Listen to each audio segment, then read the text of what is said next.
Donc effectivement, je vais vous parler de stimulation cérébrale profonde, donc on parle de la stimulation électrique. Dans les pathologies du mouvement, donc on va quitter un peu la maladie de Parkinson pour parler d'autres pathologies du mouvement, avec mouvements anormaux. Quand on parle de stimulation cérébrale profonde, on parle tout d'abord de neuromodulation. Qu'est-ce que ça veut dire neuromodulation ? On sait que quand on veut faire un mouvement, c'est volontairement le cortex, la surface du cerveau, qui va donner l'impulsion pour dire fais un mouvement. Mais après, tous les mouvements qu'on fait vont être régulés par des structures qui sont en profondeur du cerveau, d'où le mot stimulation cérébrale profonde. Et ces structures qu'on appelle les ganglions de la base sont organisées dans des circuits très complexes et dans ce qu'on appelle des boucles, c'est-à-dire il y a une structure qui stimule l'autre, qui va inhiber l'autre, qui va encore retourner sur la première, et avec donc plusieurs boucles qui se chevauchent et qui s'influencent mutuellement. Ici, vous avez l'exemple de la maladie de Parkinson avec, je ne sais pas s'il y a la flèche, non ? Si, il y a ça peut-être. Avec ici une atteinte au niveau de la substance noire, où il y a fabrication de la dopamine. Quand la dopamine manque, il va y avoir une perturbation de tout ce circuit. Et donc on peut donc mettre en place dans la maladie de Parkinson une électrode, mais qu'on ne va pas mettre dans la substance noire, substance qui est abîmée, mais dans une autre structure, qui est le noyau sous-thalamique, pour rééquilibrer les anomalies et donc pour rééquilibrer les mouvements pour à la fin se rapprocher d'un mouvement normal. Le système il est ainsi, donc on a donc une électrode qui est implantée dans la structure, qui est reliée à par un câble, une extension à un stimulateur qui est donc sous la peau en pectoral ou en abdominal, donc tout le système est implanté, il n'y a pas de matériel extérieur. Et donc le neurostimulateur va émettre au bout de l'électrode un courant électrique qui intervient avec ces circuits. Cette technologie et cette technique n'est pas utilisée uniquement dans la maladie de Parkinson, mais aussi dans d'autres pathologies du mouvement, comme dans les tremblements et dans les dystonies. Il faut d'abord que je vous explique ce que c'est un tremblement, parce que souvent le terme tremblement, tout ce qui bouge, on a l'impression que c'est un tremblement, mais en neurologie, il y a une définition très précise du terme tremblement, qui correspond à des contractions musculaires qui sont répétées, qui mènent à des oscillations rythmiques et régulières autour d'un axe. Donc ici, vous avez un exemple d'un tremblement essentiel. Donc un jeune homme, quand il est au repos, ça ne tremble pas. Quand il tend les bras, on voit une oscillation très petite, mais très rythmique, très régulière. On la voit un tout petit peu mieux quand il tend les mains comme ça. Donc ça, c'est un tremblement. Une dystonie, quant à elle, c'est un mouvement normal qui vient de contractions soutenues d'un groupe musculaire ou d'un muscle ou d'un groupe musculaire qui mène soit à des mouvements répétés ou soit à des postures anormales. Comme le tremblement, la dystonie, elle peut concerner un membre, plusieurs membres, un segment, donc des membres adhérents, ou peut être généralisée. Ici, je vous ai mis un exemple, une dystonie de l'écriture, donc une dystonie de la main, une crampe de l'écrivain. Donc vous voyez cette posture anormale de la main droite quand elle écrit. Elle est un peu difficile à définir parce que le monsieur, il tient le stylo tellement bizarrement qu'on ne comprend pas le mouvement dystonique. Et on va ici le faire écrire par l'autre main. Et là, vous voyez les mouvements dystoniques qui se déclenchent. On appelle ça une dystonie en miroir. Donc quand le patient il fait le mouvement de l'autre main, vous voyez tous les mouvements anormaux qui se déclenchent sur la main dominante. Tremblement et dystonie, c'est des symptômes qui sont présents dans plein de maladies différentes. Et donc, quand on fait une neuromodulation, on va traiter les symptômes qui sont en lien avec des dysfonctionnements de boucle, mais il peut y avoir des maladies héréditaires sous-jacentes, des maladies neurodégénératives, comme la maladie de Parkinson, qui donnent un tremblement. Des médicaments peuvent déclencher les dystonies ou des tremblements, des lésions. Donc il y a des patients, des enfants qui peuvent être nés à la naissance, avoir une souffrance néonatale. Donc toutes ces différentes situations peuvent mener à des tremblements ou à des dystonies. Quand on a un tremblement, on va avoir plusieurs boucles qui sont impliquées. Et la cible de la stimulation cérébrale profonde va être un sous-noyau du thalamus qu'on appelle les VIM ou le VIM, que vous voyez ici. Donc on va implanter cette électrode dans ce noyau qui participe à des boucles en particulier qui vont vers le cervelet. Quand on a dans la dystonie, la cible, elle va être dans le pallidum, dans le pallidum interne. J'ai plus mon animation, c'est pas grave. Donc elle va être dans le globus pallidum.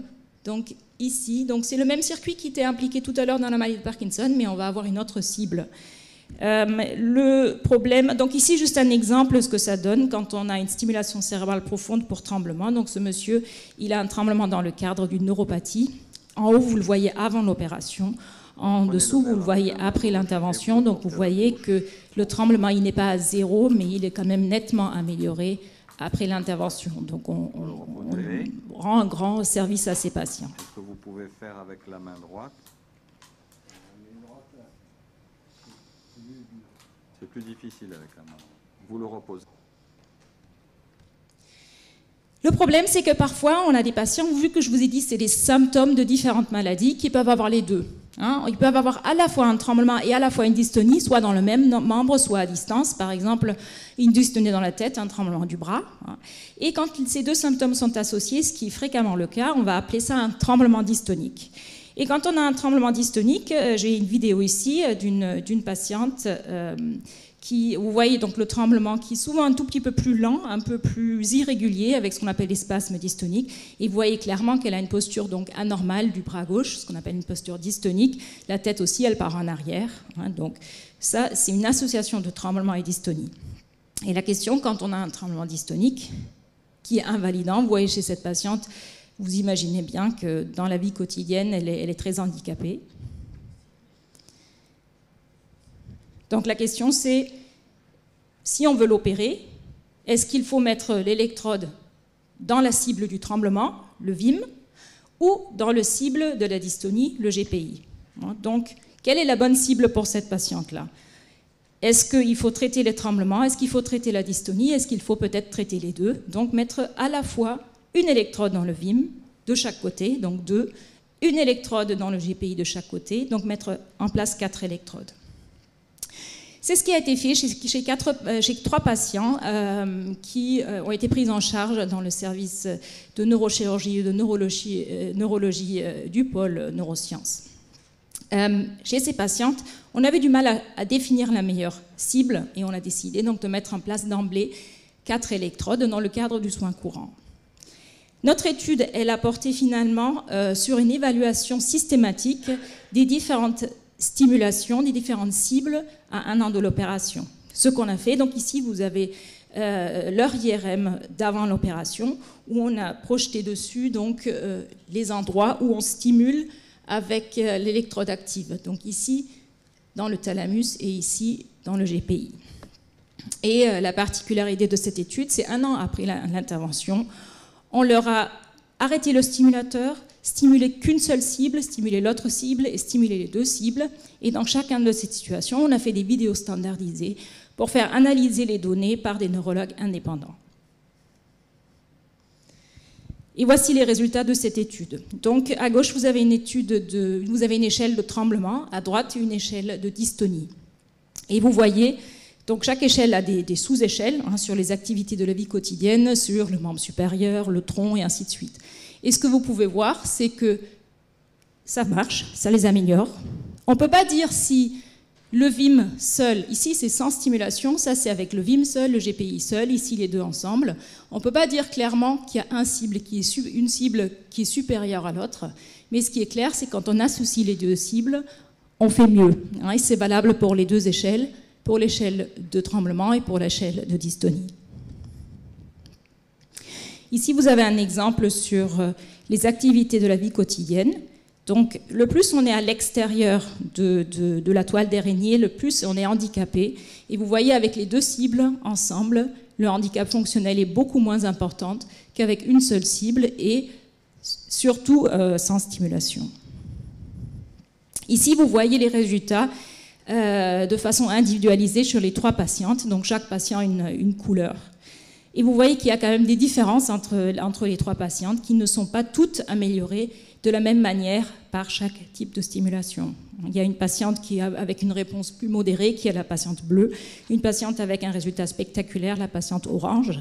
Vous voyez aussi que, par exemple, quand on compare par ces patients avec le score d'avant l'intervention, on ne retourne pas au niveau de handicap antérieur, c'est-à-dire qu'ici, Ça, c'était le score des membres supérieurs, du tremblement des membres supérieurs avant l'intervention.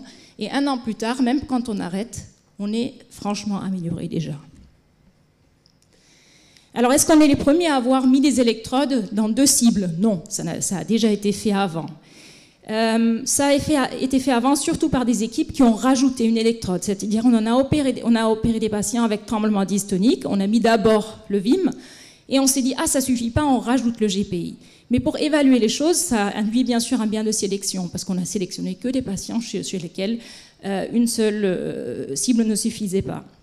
Ce qui est novateur dans notre étude, c'est cette évaluation comparative indépendante des 2 différentes cibles, qui a donc montré qu'il y avait une efficacité supérieure quand on associait les 2 cibles à une seule cible.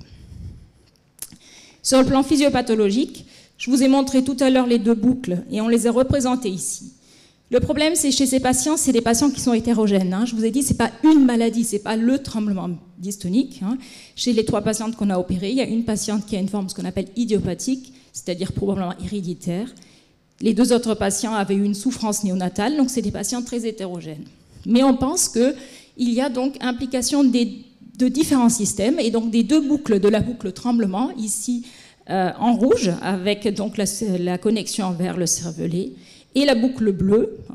Et donc finalement, si on intervient sur 2 différents endroits, dans 2 boucles distinctes, on peut donc avoir un effet supérieur. Les points faibles, donc c'est une étude à petit effectif, et durant les vidéos, les patientes savaient si elles étaient stimulées ou non. Pour finir, je voudrais juste vous montrer donc une démonstration en vidéo de l'efficacité. Donc vous avez chez cette patiente-là, qui est la patiente numéro 3, les 4 situations. En haut à gauche, il n'y a pas de stimulation. En haut à droite, les 2 cibles sont allumées. Et en bas, vous avez donc une cible seule. Et en fait, sans regarder tous les diagrammes, on voit bien la supériorité de la double cible.